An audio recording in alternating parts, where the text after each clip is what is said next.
Здравствуйте! Мы с вами работали уже на уровне нижнего дантяня с энергией огня, на уровне среднего дантяня с энергиями и огня, и света. И теперь мы переходим с вами на более высокий уровень, то, что называется уровень света, на уровне шан-дантяня, верхнего дантяня на уровне головы. Эта практика активизирует наш мозг, раскрывает забытые способности, может быть, открывает новые способности, которые нам не знакомы. Мозг будет работать лучше, улучшится энергоснабжение головного мозга, улучшится его кровоснабжение. И в целом вообще вся деятельность нашего организма увеличится, потому что мы занимаемся центром принятия решений, тем, что руководит всей нашей деятельностью, как на автоматическом уровне, так и на сознательном уровне.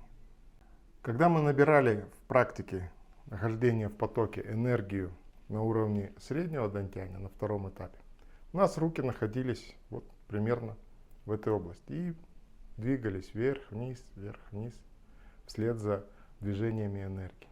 Но в какой-то момент вдруг в большей степени стала стремиться вверх энергия. Шар начинал подниматься, и мы вслед за ним поднимали свои руки. Это говорит о том, что уже пора переходить на вот этот третий этап. Это говорит о том, что мы уже получили доступ к более высоким энергиям. Сама практика мало чем отличается внешне от практики предыдущего этапа, второго.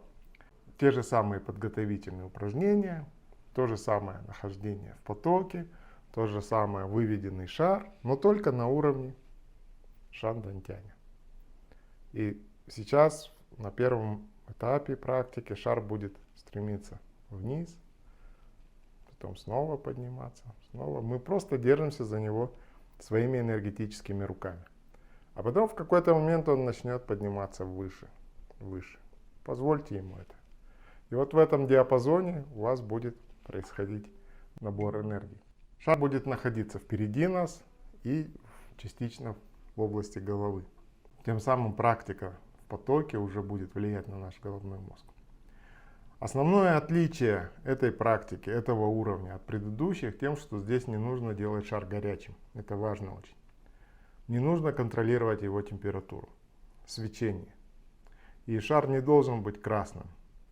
Позвольте ему быть таким, каким он хочет стать, каким он у вас там видится. Но, как правило, это на начальном этапе такого же белого цвета, как и области дантяня, трубку, которую мы делали на предыдущем этапе. Белый, светящийся. Но сильно не нужно зацикливаться. Важно не делать его горячим. В этом видео мы будем работать с вами вместе.